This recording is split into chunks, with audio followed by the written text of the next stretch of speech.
आम आदमी पार्टी दिल्ली चुनाव के लिए अपना मैनिफेस्टो जारी कर रही है और अगर मैं इससे पहले कि इसके विस्तार में जाऊं और माननीय मुख्यमंत्री जी भी इसके बारे में अपनी बात रखें, इस मैनिफेस्टो के विज़न के बारे में और दिल्ली की गवर्नेंस को लेके, दिल्ली के अगले 5 साल की गवर्नेंस को लेके माननीय मुख्यमंत्री अरविंद केजरीवाल जी के विज़न के बारे में अपनी बात रखें, उससे पहले मैं एक चीज़ कहना चाहता हूं कि आम आदमी पार्टी दिल्ली के हर आम आदमी को उसका जीवन गरिमापूर्ण तरीके से जीने में मदद करने के लिए, उसके परिवार में खुशहाली के लिए सरकार चलाने का संकल्प रखती है, सरकार चलाने का विजन रखती है। और ये 5 साल में करके भी दिखाया है कि दिल्ली के हर आम आदमी को अपना जीवन गरिमापूर्ण जीने में और अपने परिवार को खुशहाल बनाने में गवर्नमेंट की ओर से, सरकार की ओर से कैसे मदद की जा सकती है, उसका एक मॉडल दिल्ली में निकल के आया है। इसके साथ साथ अपनी दिल्ली को एक आधुनिक शहर, एक प्रगतिशील राजधानी बनाने का जो विजन है वो पिछले 5 साल के काम में निकल के आया है। और आज जो मैनिफेस्टो माननीय मुख्यमंत्री जी के हाथों से जारी हुआ है उसमें भी इसका आपको एक खाका देखने को मिलेगा। इस मैनिफेस्टो के ऊपर हमने इसका एक तरह से प्रियम्बल कह सकते हैं आप उसको, इसकी प्रस्तावना कह सकते हैं, वो लिखी है। क्योंकि मैनिफेस्टो में जो भी वादे किए जा रहे हैं, जो भी सपने देखे जा रहे हैं, अगले 5 साल की गवर्नेंस की जो भी एक्टिविटीज़ रहेंगी, जो भी काम रहेंगे, उनके पीछे का विज़न क्या है, उनके पीछे का बड़ा सपना क्या है, उसको लेके कुछ पंक्तियां इस मैनिफेस्टो के मुख्य पृष्ठ पर लिखी हैं। मैं आपके लिए पढ़ देता हूं। जब देश का हर बच्चा अच्छी शिक्षा पाएगा, जब हर भारत के बंदे का अच्छा इलाज हो पाएगा, जब सुरक्षा और सम्मान महिलाओं में आत्मविश्वास जगाएगा, जब सस्ती बिजली पानी हर घर को मिल पाएगा, जब धर्म जाति से ऊपर उठकर हर जन भारत को आगे बढ़ाएगा, तभी अमर तिरंगा आसमान में शान से लहराएगा। ये इसका विजन है। इसके पीछे का, इसके 2 हिस्से हैं। अगर मैं मैनिफेस्टो की बात करूं,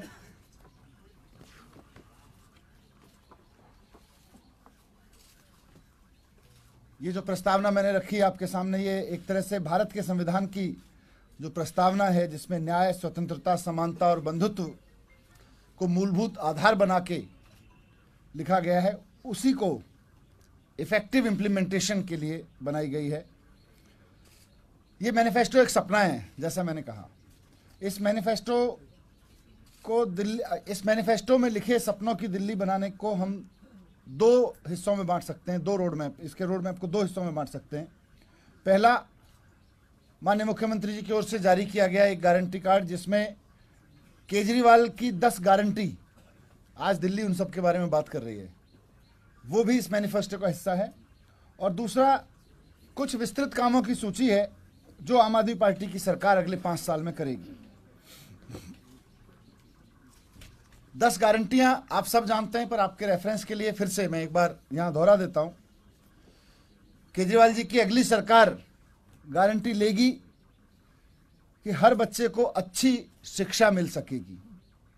इसकी गारंटी सरकार लेगी, दिल्ली के हर बच्चे को।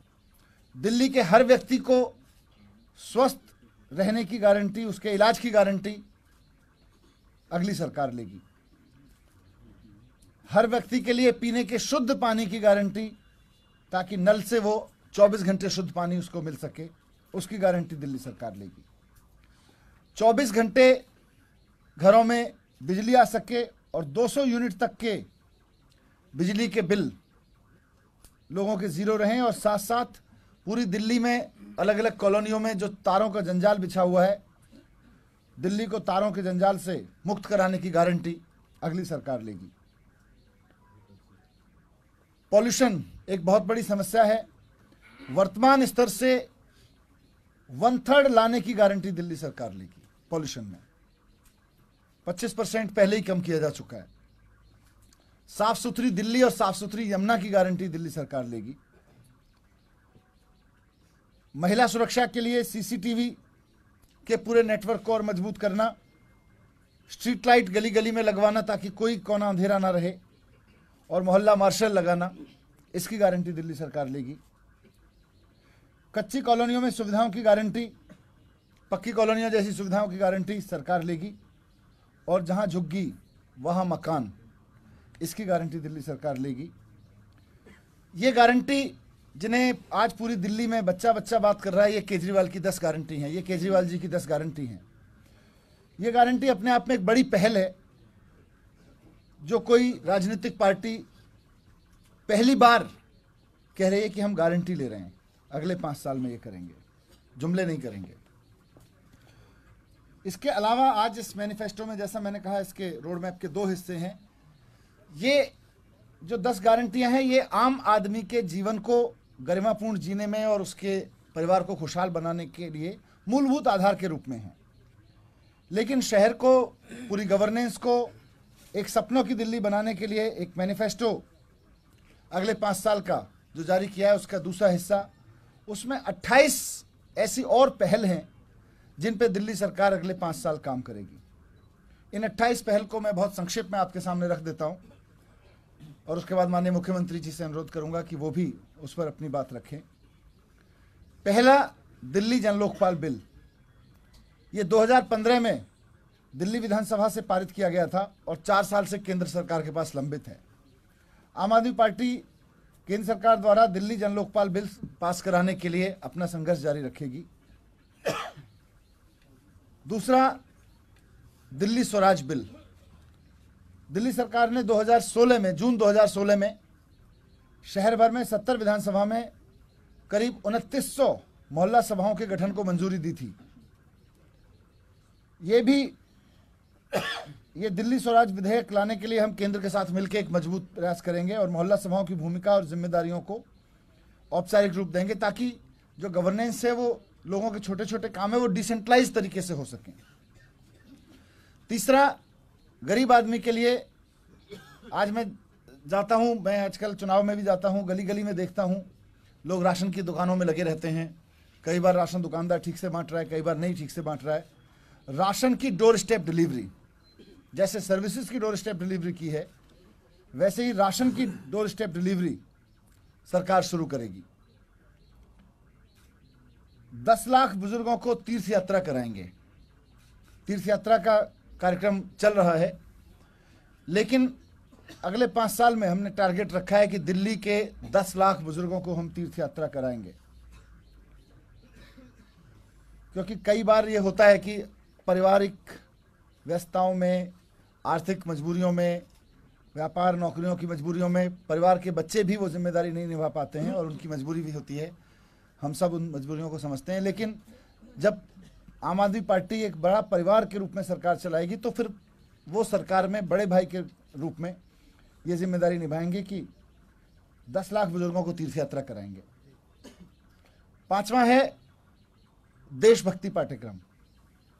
जिस तरह से दिल्ली सरकार ने हैप्पीनेस पाठ्यक्रम शुरू किया, उसकी वजह से आज बच्चे पढ़ाई पे फोकस करने लगे हैं और परिवार में एक सम्मान बढ़ा है, परिवार में रिश्तों में एक गरिमा आई है, एक दूसरे के प्रति सम्मान बढ़ा है। एंटरप्रेन्योरशिप करिकुलम शुरू किया, उसकी वजह से आज हमारे बच्चे राष्ट्रीय अंतर्राष्ट्रीय मंचों पर, आपने भी थोड़े दिन पहले भी एक वीडियो देखा होगा, बहुत पुख्ता तरीके से अपनी बात रखने लगे हैं और एक सफल प्रोफेशनल की तरह से अभी 12वीं क्लास तक आते आते वो करने लगे हैं। इसी तरह से देशभक्ति पाठ्यक्रम अब शुरू किया जाएगा और उसका मकसद होगा कि हर व्यक्ति अपने देश से, देश के तिरंगे से, देश के शहीदों से, उनके साथ सम्मान करे, उनसे प्रेम करे, देश के सेना से, लेकिन साथ साथ देश के लोगों से, देश के सिस्टम से, देश के लोगों के इंसानियत से प्रेम करे, जो भारत का जो मूल तत्व है उससे प्रेम करे। हर व्यक्ति के अंदर देशभक्ति कूट कूट के भरी हो। छठा है, क्योंकि आज की तारीख में स्कूलों में सबसे ज़्यादा जोर रहता है अंग्रेजी भाषा पर। हम चाहते हैं कि बच्चा अपनी मातृभाषा को भी समझे, अपनी मातृभाषा को भी पढ़े, उसमें उसका कॉन्फिडेंस हो, लेकिन साथ साथ एक अच्छा सफल प्रोफेशनल बनने के लिए उसको अच्छी अंग्रेजी बोलना भी ज़रूरी है। तो हम बच्चों के बेहतर भविष्य के लिए, और ख़ास तौर से जो स्कूल से निकल गए हैं बच्चे, क्योंकि स्कूलों में तो हमने शुरू कराई हैं इंग्लिश स्पोकन की क्लासेस, लेकिन जो स्कूल से आगे निकल गए हैं, जो अभी कहीं ग्रेजुएशन कर रहे हैं या कोई ITI कर रहे हैं, किसी तरह का स्किल कोर्स कर रहे हैं, उनकी आय बढ़ सके, उनके रोजगार के अवसर बढ़िया हो सके, तो ऐसे बच्चों को अंग्रेजी की, सॉफ्ट स्किल की और पर्सनैलिटी डेवलपमेंट की अलग से क्लासेस लगाएंगे उनके अंदर। जो ग्रेजुएशन, अंडर ग्रेजुएट बच्चे हैं या ग्रेजुएशन कर चुके हैं, या जो बच्चे कम से कम स्कूलिंग कर चुके हैं पूरी अपनी, उन बच्चों के लिए अलग से English speaking classes, personality development classes, soft skills की क्लासेस लगाएंगे। मेट्रो नेटवर्क को दुनिया के सबसे बड़े नेटवर्क में बनाने के लिए दिल्ली के मेट्रो नेटवर्क को 500 किलोमीटर से ज़्यादा बढ़ाया जाएगा, और बुराड़ी, किराड़ी, ब्रिजवासन, नरेला, करावल नगर, मंगोलपुरी जैसे कई अन्य क्षेत्रों को इसमें जोड़ा जाएगा। यमुना को खूबसूरत बनाने की बात तो गारंटी में है ही है, साथ साथ यमुना रिवर साइड का विकास किया जाएगा। केंद्र के साथ मिलकर एक सुंदर रिवर साइड का विकास किया जाएगा। अगला है दिल्ली की सड़कों को आधुनिक डिजाइन से तैयार किया जाएगा, उसे सजाया जाएगा। सुंदर, सपाट, सुरक्षित सड़कें, जैसा कि हम बहुत सारे वर्ल्ड क्लास सिटीज़ में देखते हैं, और इसकी शुरुआत 1 साल के अंदर अंदर 40 किलोमीटर लंबी सड़कों के पायलट प्रोजेक्ट के साथ की जाएगी। इसका खाका बनाया गया है।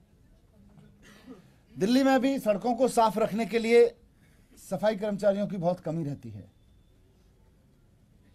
दिल्ली में अगर देखें तो 2011 की जनसंख्या के आधार को मानते हुए कई आवासीय कॉलोनियों में सफाई कर्मचारी बहुत कम हैं, तो उसको ध्यान में रखते हुए नए सफाई कर्मचारियों की नियुक्ति सुनिश्चित की जाएगी। इसके साथ साथ कोई सफाई कर्मचारी, क्योंकि सफाई कर्मचारी बहुत कठिन परिस्थितियों में काम करते हैं, वो सुबह ट्रैफिक में और उन सब के बीच में काम करते हैं, कई बार उनकी मृत्यु हो जाती है।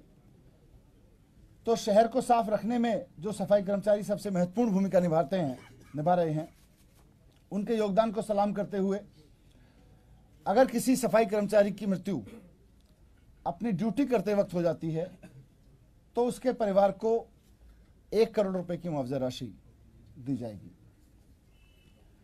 व्यापारियों के लिए पिछले 5 साल में एक ऐसी सरकार चली जिसने रेड राज को समाप्त किया।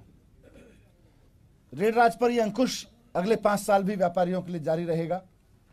उन्हें किसी तरह से कोई एक्सटॉर्शन, कोई किसी तरह से उन्हें कोई परेशान नहीं करेगा, क्योंकि व्यापारी व्यापार करना जानता है, सरकार व्यापार करना नहीं जानती है। बहुत बार ये होता है कि सरकार व्यापारियों को दुखी करती है तो पूरी इकोनॉमी चरमराती है। पिछले 5 साल में सरकार के रेवेन्यू भी बढ़े, दिल्ली की GST भी बढ़ी, वो SGD भी बढ़ी, इसलिए बढ़ी क्योंकि सरकार ने व्यापारियों के साथ एक फैमिली संबंध बना के रखा और किसी को रेड राज से दुखी नहीं किया, किसी रेड राज पे पूरी तरह से अंकुश लगा के रखा। दिल्ली के व्यापारियों की एक और बड़ी समस्या है सीलिंग। तो सभी कानूनी और प्रशासनिक कदम उठाते हुए हम केंद्र सरकार DDA और MCD पर दबाव डालेंगे कि वो उद्योगों और दुकानों को सील न होने दें और सुनिश्चित करें कि जो दुकानें सील की गई हैं उन्हें फिर से खोला जाए। इसके साथ साथ दिल्ली के बाजारों और इंडस्ट्रियल एरियाज में विकास के लिए जितने भी पैसे की जरूरत होगी पर्याप्त धन इसके लिए उपलब्ध कराएंगे और उनका डेवलपमेंट करेंगे। सर्किल रेट का रैशनलाइजेशन, जो एक्चुअल रियल कॉस्ट्स हैं मार्केट में, उसको कंसीडर करके इसको रैशनलाइज किया जाएगा ताकि संपत्ति मालिकों के जो इंटरेस्ट हैं वो सिक्योर रहें। पुराने वैट मामले हैं व्यापारियों के, अभी तो GST regime में आ गए हैं, लेकिन वैट के बहुत सारे मामले चल रहे हैं और उनमें उनकी हियरिंग होती रहती है, उनकी पैसे, कई बार उनकी वजह से उनका पैसा फंसा हुआ है, कई बार सरकार का रेवेन्यू फंसा होता है। तो पुराने वैट मामलों के लिए एक एमनेस्टी स्कीम सरकार लेके आएगी और 2017 या उससे पहले से लंबित मामलों को छूट देकर उनका निस्तारण करेंगे। दिल्ली में इसको आधुनिक बनाने के लिए और इसके ट्रेड कल्चर को और मॉडर्नाइज बनाने के लिए, इसको प्रोग्रेसिव बनाने के लिए पायलट प्रोजेक्ट के तहत 24 घंटे के बाजार खोले जाएंगे, जहां दुकानें, रेस्तरां आदि 24 घंटे खुले रह सकते हैं, जिससे दिल्ली को 24 घंटे की मेहमान नवाजी वाला शहर बनाया जा सके और इससे पर्यटन में और अर्थव्यवस्था में भी योगदान मिले। इसके साथ साथ दिल्ली की एक बड़ी आबादी है जो घरों पर रहती है, महिलाएं।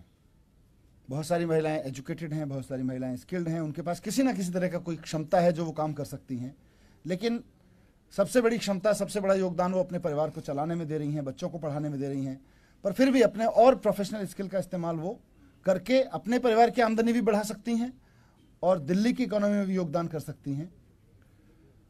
तो उनके लिए घर पे रह के या उनके घर के आसपास कुछ work opportunity, job opportunity create की जाएंगी, ताकि घर पर बैठी महिलाएं जिनके पास कुछ समय है और जिनके पास कुछ इच्छा है करने के लिए, ताकि अपने परिवार के लिए भी कुछ कमा सकें और समाज के लिए, देश के लिए भी कुछ इकोनॉमी में योगदान दे सकें, उनके लिए ट्रेनिंग्स कराई जाएंगी और साथ साथ उनको उस ट्रेनिंग को, उस स्किल को यूज़ करने के लिए और अवसर दिए जाएंगे, उनको अवसर उपलब्ध कराए जाएंगे। जो रिसेटलमेंट कॉलोनीज हैं, पुनर्वास कॉलोनियाँ, उनके मालिकाना अधिकार को लेके कई जगह लड़ाई चल रही है, उनकी कई जगह संघर्ष कर रही हैं वो कॉलोनियाँ। हम सेंट्रल गवर्नमेंट के साथ मिलके पुनर्वास कॉलोनियों के निवासियों के लिए फ्री होल्ड की स्थिति के साथ पूर्ण मालिकाना अधिकार उनका सुनिश्चित करवाएंगे। अनऑथराइज कॉलोनियों का डेवलपमेंट दिल्ली सरकार ने गारंटी दी है, केजरीवाल जी की गारंटी में है, लेकिन साथ साथ अभी सबसे बड़ी समस्या जो बीच में रह गई है, उन कॉलोनियों के भूमि उपयोग को नियमित करना, उनके लैंड यूज को चेंज करना, वो रह गई है, जिससे केंद्र सरकार पलट गई थी। दिल्ली की सभी अनऑथराइज कॉलोनीज को रेगुलराइज करने के लिए आम आदमी पार्टी सरकार केंद्र पर दबाव बनाएगी और अनाधिकृत कॉलोनी में रहने वाले लोगों को उनके घर की उचित रजिस्ट्रियां मिल सकें, जिसमें यह ना लिखा हो कि इन घरों को तोड़ दिया जाएगा जब चाहे, कोई भी विभाग आके तोड़ दिया जाएगा। फर्जी रजिस्ट्रियां नहीं, प्रॉपर रजिस्ट्रियां उनको उपलब्ध करवाएंगी। एक समस्या दिल्ली में ओबीसी वर्ग से बार बार सामने आती रही है। 1993 से पहले के निवास प्रमाण पत्र की बाध्यता है ओबीसी के लिए। हम सेंट्रल गवर्नमेंट पर इस बात के लिए दबाव बनाएंगे कि पिछले 5 साल से दिल्ली में रह रहे व्यक्ति को ओबीसी का प्रमाण पत्र जारी कर दिया जाए। इसके लिए हम केंद्र सरकार से काम करवाएंगे। एक और मांग दिल्ली में एक बहुत बड़े समुदाय की है, जिसको सेंट्रल गवर्नमेंट अनदेखी करती रही थी। हमने उसको अपने उसमें लिया था पिछले साल भी। भोजपुरी भाषा को भारत के संविधान की 8वीं अनुसूची में शामिल कराने के लिए केंद्र सरकार पर दबाव बनाएंगे, क्योंकि भोजपुरी अब हम ये नहीं मानते कि बिहार और उत्तर प्रदेश के कुछ हिस्सों की भाषा है, पूर्वांचल की भाषा है। भोजपुरी अब दिल्ली की भी भाषा है। तो इसको 8वीं अनुसूची में शामिल कराने के लिए केंद्र सरकार पर दबाव बनाएंगे, ताकि इसको जल्द से जल्द इसको किया जा सके। 1984 के सिख विरोधी नरसंहार के जो पीड़ित थे, उनके लिए हम सुनिश्चित करेंगे कि उच्चतम न्यायालय द्वारा गठित जस्टिस ढींगरा और जस्टिस ढींगरा के अधीन गठित एसआईटी के निष्कर्षों पर तत्काल कार्रवाई हो और 1984 के सिख विरोधी नरसंहार के पीड़ितों को न्याय मिल सके। संविदा कर्मचारियों को नियमित करने के लिए सभी सुनिश्चित किया जाएगा कि सभी संविदा कर्मचारियों को नियमित किया जा सके। किसानों के हक में भूमि सुधार अधिनियम में संशोधन करेंगे, ताकि अधिनियम की धारा 33 और 81 में संशोधन हो और किसान अपनी भूमि का उपयोग अपनी इच्छा के अनुसार कर सके। ये बहुत बड़ी बाधा है दिल्ली के किसानों के लिए। फसल नुकसान पर किसानों का मुआवजा जारी रहेगा, जो 50,000 रुपये प्रति हेक्टेयर के हिसाब से केजरीवाल सरकार ने देना शुरू किया था। रेहड़ी पटरी संचालकों को कानूनी संरक्षण दिया जाएगा और 6 महीने के भीतर वेंडिंग प्रमाण पत्र जारी किए जाएंगे। और एमसीडी और दिल्ली पुलिस के हाथों जो उनका उत्पीड़न होता है, उसको रोकने के लिए अंतर्राष्ट्रीय गुणवत्ता वाले कियोस्क स्थापित किए जाएंगे। और लास्ट में 28वां है, सामाजिक, राजनीतिक और नैतिक अधिकारों का उपयोग करते हुए संवैधानिक ढांचे के भीतर दिल्ली को पूर्ण राज्य दिलाने के लिए आम आदमी पार्टी की सरकार जोर देती रहेगी, उस पर काम करती रहेगी। आम आदमी पार्टी की सरकार ने दिल्ली राज्य विधेयक 2016 का जो ड्राफ्ट था, उसमें पूर्ण राज्य को परिभाषित किया है। इसके तहत नई दिल्ली नगर पालिका एनडीएमसी के अधिकार क्षेत्र के तहत जो राष्ट्रीय और अंतर्राष्ट्रीय महत्व का क्षेत्र है, उसके अलावा उसको केंद्र सरकार के दायरे में रखा जाए और बाकी सबको पूर्ण राज्य में तब्दील किया जाए, ताकि वहाँ के लोगों को, वहाँ के व्यापारियों को, वहाँ के रहने वालों को सबको सीलिंग, बिगड़ती हुई कानून व्यवस्था से निजात मिल सके, नए स्कूल कॉलेज खोले जा सकें, क्लिनिक अस्पताल आदि के निर्माण के लिए भूमि प्रावधान करने को प्रायोरिटी दी जा सके और एक बहुत सारी समस्याओं का दीर्घकालीन समाधान निकल सके। तो अंत में मैं यही कहूँगा कि ये एक विज़न है जो 5 साल के लिए दिल्ली वाले के हर सपने को, हर दिल्ली वाले के लिए एक सपना है और इस सपने पर हम दिल्ली के लोगों से अपील करेंगे कि वो इस सपने पर वोट करें, इस सपने को सच होने की उम्मीदों पर वोट करें। मैं